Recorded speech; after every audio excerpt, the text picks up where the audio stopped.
Welcome to the bonus show. Well, more good news out of Arizona. Arizona lawmakers have approved a repeal of that long dormant ban on nearly all abortions, now sending the bill to the Democratic Governor Katie Hobbs, expected to sign it.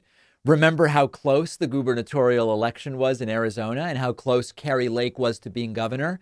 And just think how different the situation might be if Kari Lake were the governor right now. Two Republicans joined with Democrats in the Senate to end up with a 16-14 vote in favor of repealing. This is not an error, a Civil War era ban on abortions that was recently allowed to take effect. So listen, Pat, this is good. We wish that this never would have happened in the first place. We wish we didn't need to go through this exercise, but at least a couple of Republicans, combined with the success of the electorate voting for Katie Hobbs instead of Kari Lake, now make it so that we can do away with this 1864 law in Arizona.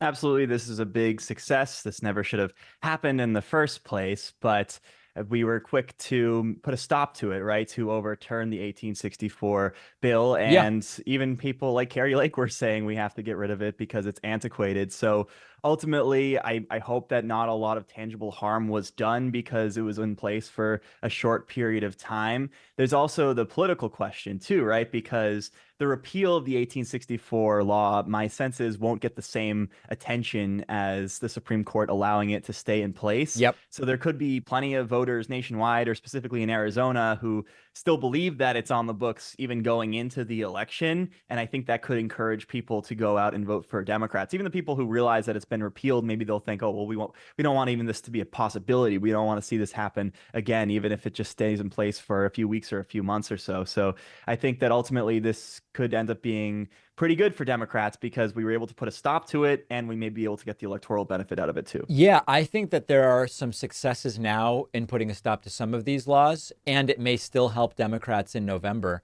And to be clear, I don't cynically say it'll simply be a useful electoral tool. It actually matters to the people that are living in the states where this stuff is going on. And it makes sense that people would vote in accordance with that. And it will make circumstances better for people in these states. Right. We're not trying to make women pawns in this whole thing, right? We're not saying, oh, we'll put in the most crazy piece of legislation for now, so then people will realize how bad things are under Republicans and then they'll vote Democrats. I don't think that that's a good way to approach politics, and you're throwing your own supporters under the bus if you do that. And ultimately it could backfire because you may not get those wins in the election that you expect to. Correct. And then everyone's worse off. But ultimately we didn't have control over how this whole process went. It was the Supreme Court in Arizona that decided to do this. It was the Republicans in Arizona, that many of whom wanted to keep this law in place. We were only reacting it to the best of our abilities, and I think it ended up working out pretty well for us. The most restrictive states right now, given what's being repealed in Arizona on abortion, are Idaho, the Dakotas, both of them, Oklahoma and Texas, Missouri, Arkansas, Louisiana, Mississippi, Alabama, Tennessee, Kentucky, West Virginia, and Indiana, really all grouped there. You'll notice I didn't mention Florida. Florida is in the second most restrictive set, along with Georgia and South Carolina, which starts to restrict abortion at 6 to 8 weeks of pregnancy. And so those are kind of like the top two tiers in terms of most restrictive states. And there's a lot of work still to be done here. With the ballot initiative in Florida aiming to repeal the 6-week abortion ban and the 15-week abortion ban before it, do you think that the Sunshine State is in play this year? I know we got a lot of pause back during the 2022 midterms when we saw Ron DeSantis win by 19 points, but we know that abortion is a contentious issue. And if you still believe that there's a fighting chance to make Florida blue someday, then I think that this issue is going to ultimately help us. I think Florida can go blue again. I really don't think Florida's in play in November for whatever reason. I hope I'm wrong, but it doesn't feel like it's in play. My sense is the exact same. Yes, that maybe we can get it to within a few percentage points, but ultimately Trump will probably win Florida. Let's go from abortion to guns. 26 Republican attorneys general. Notice how I didn't say attorney generals, Pat. People often get that wrong. It's attorneys general, please. They're attorneys. They're not generals. 26 Republican attorneys general filed lawsuits yesterday challenging a new Biden administration rule which requires firearms dealers across the country to run a background check on gun buyers at gun shows and other places outside of brick and mortar stores. I think this is a great thing. No matter where the gun is being sold or transferred, you should do a background check. It's not a big deal. It's not hugely oppressive. You should be required to do a background check anytime you sell a gun. And the lawsuits have been filed in a few states, and they want to block the enforcement of that rule. It is considered a loophole that has allowed tens of thousands of guns to be sold by unlicensed dealers who, by the letter of the law, don't have to perform a background check to make sure that the person they're selling to isn't legally prohibited from having a firearm. The lawsuit says it violates the Second Amendment, and also that Biden doesn't have the authority to implement it. I think it very clearly does not violate the Second Amendment. Does Joe Biden have the authority to implement it? Well, I don't know. We're going to have to wait and see what is decided. Yeah, it's an open question about his authority, but ultimately it was the right move. Democrats for a long time have been talking about closing the gun show loophole, and Joe Biden made it happen, at least temporarily. He's working to make it happen. And you'd think maybe that these states would just allow it to take place, especially because this affects so few gun sales. It's not typical to purchase a weapon at a gun show. You're usually going through more normal channels to obtain a gun where you would have to obtain a background check. So you could just put this issue to rest entirely if you were on the right and say, okay, universal background checks, it's something that polls at around 90% support. The gun show element really doesn't even affect that many purchases. No. Let's just let Democrats take this, and we'll take the fight to them when it comes to other issues having to do with gun rights that we think we can be more effective on. But no, surprisingly, 26 Republican attorneys general trying to put a stop to it. What do you make of the argument that if you sell someone a car, you don't need to make sure that they have a driver's license? That's between them and the DMV or something like that, as analogous to this. I haven't heard that argument before. I don't tend to buy into this comparison of cars to guns, however, because we know that the uses for both guns and cars are completely different. True. For a car, it's to transport you from one place to another. With a gun, it's to destroy things. And yes, that the things don't necessarily have to be people or property, but it could ultimately be a lot more dangerous than a car just because we know how people use them. Yeah, I'm trying to think through it myself. I mean, I think that is a good argument. When you sell the firearm, you have a responsibility to evaluate the buyer that you don't when you sell a car. Yeah, I don't know. I mean, you also, in most states, you're required to have insurance, so there's that oversight. The car has to be registered. The driver has to be registered. I don't know. I mean, I'm thinking out loud as I say it here. I have to devote a little more thought to it.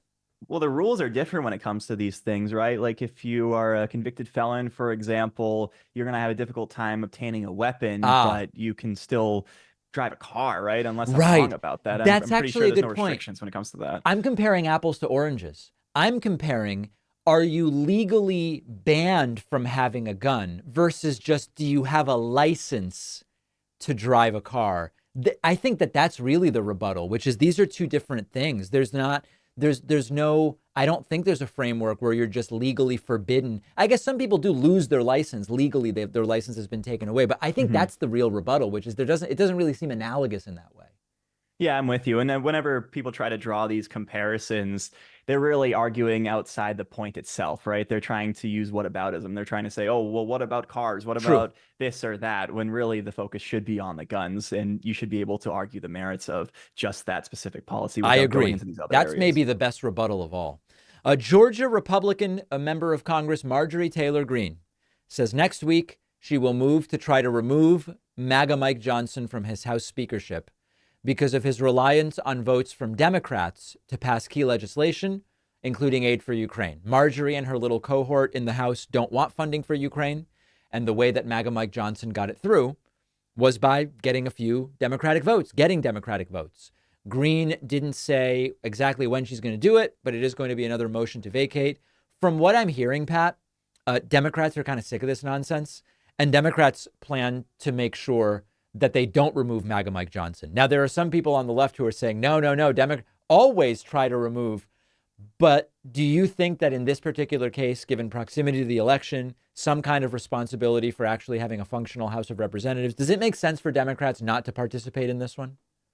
Well, I think generally speaking, Democrats should stay out of it, but it seems like in this instance, they may have struck a deal. They may have exchanged allowing the legislation to get through to get the Ukraine aid approved for allowing Mike Johnson to remain as speaker in the case that Marjorie Taylor Greene or these other radical right wingers tried to oust him. Right. They promised Mike Johnson, this is my speculation, that we'll give you a few Democratic votes. We'll have some of the moderate Democrats from the purple states trying to look bipartisan support you, so then they can go to voters and say, look, I reached across the aisle, I protected Mike Johnson's speakership, while at the same time Democrats get what they wanted, which was that spending bill with the foreign aid. So I think that's what happened in this particular case. If they didn't strike a deal like that, though, I don't think we should be so ready to rush to Mike Johnson's side. Well, here's the interesting thing. Democrats made an announcement that they will support Johnson and save him. They didn't explain why. So Pat's coming up with one explanation as to what it may be. The really interesting thing here is that Democrats supporting MAGA Mike Johnson might actually backfire for Republicans in the following sense. It will make it appear true that MAGA Mike Johnson is serving Democrats and Democratic goals. You've got some Republicans who want MAGA Mike Johnson out, and then it's the Democrats who come and save him. This might actually make more Republicans say, wait a second, maybe this guy is actually working more with Democrats than Republicans, and maybe it'll hurt them in November. Like, it could end up being a brilliant backfire. I think that's what Marjorie Taylor Greene is hoping for. During her press conference, she was saying, oh, yeah, let the Democrats support Mike Johnson. I'm sure that'll really play well for them, thinking that it's not going to be so good for the Democrats that support him. But ultimately, there's that other component, too, about how this will make Mike Johnson look. And the more establishment Republicans, it may look as though they're just going hand in hand with Democrats. But ultimately, I just don't feel like this will be an issue that's on voters' minds going into the November election. And this will all be very short-lived, because most likely when we have a new Congress, the divide won't be so slight, right? There'll be a significant majority one way or the other, so we won't have to deal with this mess for too much longer. Yeah. So I feel like the people who want to just stay with Johnson, keep him in place, they're just trying to run out the clock at this point, and Marjorie Taylor Greene is throwing things at the wall to try to see what sticks. I think that that's basically true. And Marjorie Taylor Greene, as we know, is not a serious person, but she's in a very safe district. And so we actually, even if Trump loses in November, I expect that this is a seat Marjorie Taylor Greene could hold for a while, unless Trump losing so disaffects all of MAGA that some other Republican can beat her in a primary. I see Marjorie Taylor Greene as actually being able to stick around for a while. Yeah, she may be able to stay around for quite some time. Not as true for Lauren Boebert. Certainly wasn't the case for Madison Cawthorn. I feel like the best path for Greene out of office is to maybe run for a Senate seat in Georgia and lose, or maybe she will get appointed into the Trump administration if there is another Trump administration, serve some role there. But short of that, she may remain the representative from that district in Georgia for quite some time. Yeah, no question about it. So I'm interested to see how this goes, not so much for the immediate, but for what happens in November. And I mean, listen, I haven't been looking at the forecasts for who's expected to hold what, but it seems very nebulous to me who's going to hold the House and what's ultimately going to happen with that. And of course, every seat in the House is up for re-election every 2 years.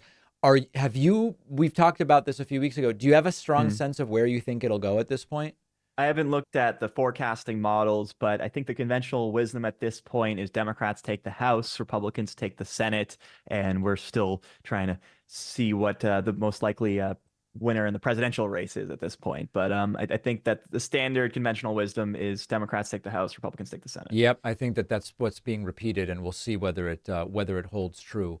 I guess we should address the glitching, Pat, on the member show to some degree, because we're getting a bunch of emails about it. We are aware that some really strange video glitches reminiscent of a horror movie have afflicted the member video show this week, where like it looks like I have a long face like Long Cat, which is that funny internet meme. We think it's basically some kind of export gremlin, for lack of a technical term for it. We will either get a solution in the next day or two, or we'll just have to replace the whole mainframe, it sounds like. Yep, we're coming up with different solutions, still trying to pinpoint what exactly the problem is. It could be with downloads, it could be with exporting, it could be with a lot of different things, but we're clearing out hard drives and we're doing software updates. And if that all fails, then we'll just have to get a new computer. Yeah, a little peek behind the curtain. The current editing computer is 6 years old. And, you know, we live in an environment where you kind of like throw out computers eventually when you use them for things like video editing. I wish things were made to last longer. We probably could go in and like start replacing certain parts, but I don't know which part is causing this. And computers are relatively inexpensive where it's just like, we just got to replace the thing and move on so we can keep doing the show, you know? I was thinking about going in with just a screwdriver and taking out certain wires that I didn't think looked right, but you stopped me from doing that, saying that that may not work. It was going to be like a bomb diffusing scene in an action film where Pat was going to take a wire clipper and just be like, I don't know, maybe I cut the red wire and it fixes the entire problem. Who the hell knows? But in all seriousness, like, I don't know enough about computers to say. If it's a problem that's happening in exporting and the exporting is heavily driven by the video card, I would guess, oh, maybe there's an issue with the video card, but it's like, maybe it's the power supply, which is not delivering the consistent power to the video card. Or maybe it's the hard drive that's glitching at the point that the files are being generated. I don't know. I don't know enough about computers to say myself, but I've always heard that even if you take good care of a computer, the lifespan is about 5 to 7 years or so, typically, especially if you're using it all the time. So it may just be getting up there. Yep, it may be time, but we are going to fix it. It's just a matter of when and how, not if. It will be fixed. I just can't tell you exactly how we will fix it yet. And I also can't tell you exactly when we will fix it yet, but we will. All right, everybody, we'll be back tomorrow. New show, new bonus show.